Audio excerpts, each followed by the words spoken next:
नहमदुहु व नुसल्ली व नुसल्लिम अला रसूलिहिल करीम अम्मा बाद फ़ाऊज़ु बिल्लाहि मिनश शैतानिर रजीम बिस्मिल्लाहिर रहमानिर रहीम इन्नल्लाहा व मलाइकतहु युसल्लूना अलन नबी या अय्युहल्लज़ीना आमनु सल्लु अलैहि व सल्लिमू तस्लीमा अल्लाहुम्मा सल्लि अला सय्यिदिना मौलाना मुहम्मद व अला आलि मुहम्मद व बारिक व सल्लिम सलातन व सलामन अलैका या रसूलल्लाह सल्लल्लाहु तआला अलैहि वसल्लम। पूछी है तूने इमामत की हकीकत मुझसे, हक तुझे मेरी तरह साहिब असरार करे। वही है तेरे ज़माने का इमाम बरहक जो तुझे हाजिर व मौजूद से बेदार करे और मौत के आईने में दिखाकर रुखे दोस्त ज़िंदगी तेरे लिए दुश्वार करे। देख के एहसास ज़ियां तेरा लहू गरमा दे, फ़कर की शान चढ़ाकर तुझे तलवार करे। फितनाए मिल्लत बेज़ा है इमामत उसकी जो मुसलमान को सलातीन का परस्तार करे। अजनाओता कन में मुझा तालिब तवारीन, अजनाओता कन में मुझा तालिब तवारीन। आदेसी उथी व्या मड़ियूं मारीन, जे जिय के जियारीन से लाहूती लॾे व्या मोर मरी हंज न रहियो हिकिड़ो उन आखेरन ते वेठा चिब चढ़ी। वाजिबुल एहतराम गिरामी कदर मिंबर नूर पर जलवा फरोश बावकार हजरात उलमाए किराम, मोहतरम सामईन किराम, अल्हम्दुलिल्लाह अल्लाह तबारक व तआला का बहुत एहसान अजीम है और उसका करोड़हा करम है कि उसने अपने फजलो करम से अल्हम्दुलिल्लाह सरजमीन खोखा पर पहली मरतबा मुझ नाचीज़ को ये मौका मिला है कि उर्स अकबरी और उर्स महमूदी के ताल्लुक़ से कुछ तासुरात पेश करने की मैं सआदत हासिल कर रहा हूँ।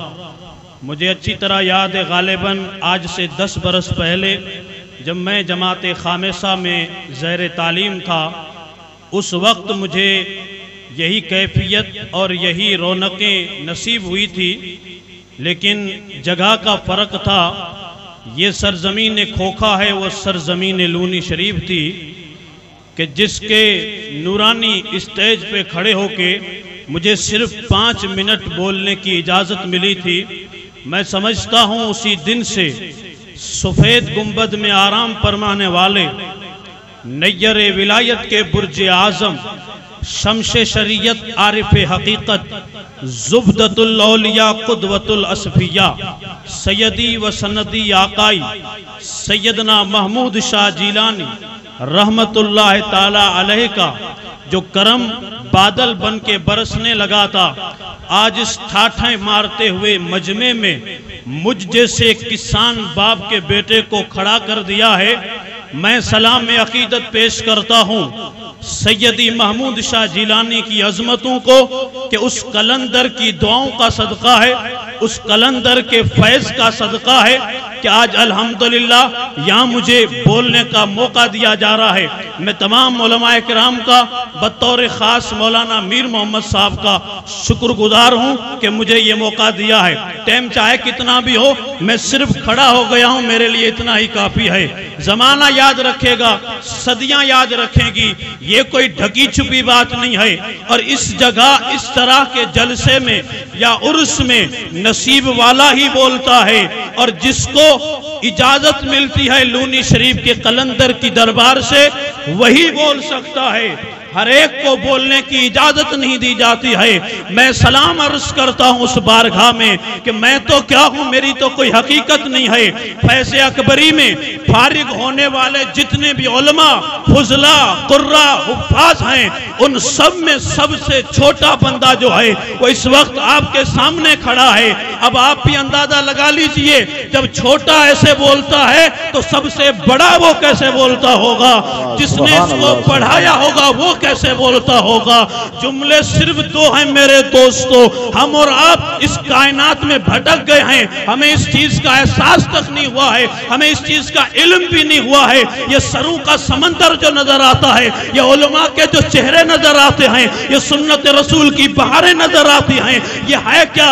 कभी गहराई में या गिराई में उतर के हमने देखा कि ये सब कुछ क्या हो रहा है। खाया पिया आए, जलसा खत्म हो गया है, थोड़ी देर के लिए लिए आंखें बंद करके अगर सोचोगे तो फैज़े मुलाकात यार शरीफ जो मेरा महमूद लेके आया था, और उसने वहां खड़े होके, हमने दुनिया में पीर बहुत देखे हैं, गाड़ी खरीदते हैं, बंगला बनाते हैं, हवेली बनाते हैं, बिला तखसीस कह रहा हूं, किसी का नाम नेट नहीं कर रहा हूं, मुझे ऐसा पीर दिखाओ, मुझे ऐसा पीर दिखाओ जिसे दुनिया महमूद शाह जिलानी कहती है। वफादारों, अल्हम्दुलिल्लाह जब कौम अभी भी रास्ता छोड़ती है तब रोना आता है कि जिस कौम की झोली में महमूद पिया का करम और उनकी दुआएं हो, वो कौम आज भी भटक रही है, वो कौम आज भी शादियों पे डीजे बजा रही है, वो कौम आज भी रास्ता छोड़ रही है। अगर तारीख कोहना का मुताला करोगे, ये उर्स आज खोखे में हो रहा है तो भी इतनी रौनक आती है, लेकिन यही दिन होते हैं जब यही उर्स लूनी शरीफ की गलियों में सजता है, और जब ये बारात लूनी शरीफ में सजती है तो हर देखने वाला दुश्मन भी होता है तो यूं कहता है कि महसूस ऐसे हो रहा है जैसे फरिश्ते आसमान की बुलंदियां छोड़ के महमूद के मजार पे हाजिरी देने आ रहे हैं।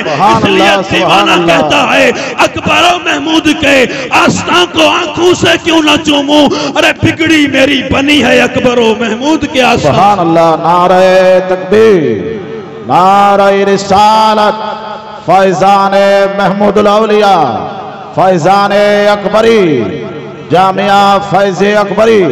सुभान अल्लाह, सुभान अल्लाह, बहुत अच्छे हो। जब दूसरी मर्तबा सैयदना महमूद शाह जिलानी बहुत मेहनत करने के बाद सिर्फ 20 से 30% लोग रास्ते पे आए, मेरे कलंदर का दिल टूट गया कि जिस कौम के लिए मैंने ये सब कुछ किया है, मैंने सब कुछ तर्क कर दिया है, अब भी ये रास्ते पे नहीं आ रही है, तो फिर एक बार मुलाकात यार हाजिरी देते हैं और अपने मुर्शिद बरहक की बारगाह में इस बिछड़ी हुई कौम की फिर शिकायत लगाते हैं कि अब मुझे क्या करना चाहिए। तब इज़्न मिलता है, इजाजत मिलती है कि मेरे मुरीद खास अगर कौम की इस जहालत को खत्म करना है, इस कौम को रास्ते पे लाना है, तो फिर एक काम कर, लूनी चला जा और लूनी के समंदर के किनारे पे वहां दारुलूम तामीर कर, वहां एक इदारा बना, और जब इदारा बनेगा तो ये कौम जहालत के अंधेरों से निकल के ये उजालों का सफर करेगी। हुआ भी ये कि मेरे पास कोई नहीं है तो कद्देम्बा चला जा, अब्दुल हक को ले ले, अब्दुल हक को लिया, वो आए, और जब आने के बाद मस्जिद अकबरी में मदरसा शुरू हुआ है, देखती रही दुनिया ये क्या हो रहा है। हकीकत ये थी कि लोग पूरा बॉक्स अपने घर पे अपने बच्चों पे करते हैं, लेकिन मेरे पीर ने सब कुछ छोड़ के मदरसे में लगा दिया, अपना साथी खर्चा भी मदरसे में लगा दिया। और जब लगा है तो हाल क्या हुआ, अब नजर उठी है तो नजर उठी तो उठते ही, और उसको किसी पंजाबी वाले ने कहा है कि जब पलटे थे तो हाल ये था, वहां से पलटे थे तो गोया के यूं कह रहे थे, अलिफ अल्लाह चंबे दी बूटी मेरे मन विच मुर्शिद लाई हूं, मेरे मन विच मुर्शिद लाई हूं, नफीस बाद दा पानी मिला हर रगे हर जाई हूं। और फिर बूटी अंदर मुश्क मचाया, बूटी अंदर मुश्क मचाया, जान फुलनते आई हूँ कि जब वहां से आई तो वो जो बूटी ला इलाहा इल्लल्लाह के पानी से तो सैराब हुए थे, हुआ ये मेरे अजीजान ने मिल्लत, उसमें से जब मुश्क फटा है तो फिर घर नहीं बना, फिर गाड़ी नहीं खरीदी, फिर बंगला नहीं खरीदा, फिर कहा अगर कुछ करूंगा तो ऐसा करूंगा। अरे हमें लोग कहते हैं शान बयान करो, अरे शान उसकी बयान की जाती है जिसको दुनिया पहचानती भी हो। मैं अपने बड़ों से सुन चुका हूं कि महमूद पिया की सोहबत में रहने वाले भी उन्हें पहचान नहीं सकते थे। अरे जिसे पहचाना न चाहे उसकी शान क्या बयान की जाए। बस ये था कि उनकी जिंदगी के हर पल में नबी नबी नजर आता था, चले बैठे खड़े रहे और कौम को वो दर्द दिया था। इकबाल ने इसका ही तर्जुमा किया था कि नमाज पढ़ाने वाले, तकरीर करने वाले इमाम तो बहुत होंगे, लेकिन सही माना में तेरा इमाम कौन है? तो वही है तेरे जमाने का इमाम बरहक, जो तुझे हाजिर व मौजूद से बेजार करे और मौत के आईने में दिखाकर रुखे दोस्त जिंदगी तेरे लिए दुश्वार करे। हुआ भी यही था मेरे दोस्तों, मेरे कलंदर जब आखिरी वक्त आया तो मेरे बाबा को बुलाया। थोड़ी देर में आगों से विलायत का वो परवरदा यहाँ जलवा बार होने वाला है, बहुत करीब से आप लोगों ने देखा है। मैं तो कहता हूँ महमूद पिया बहुत बड़ी जात का नाम है। आज का मौलवी तो मेरे बाबा के कदमों से लगी हुई धूल को भी नहीं पहचान सकता।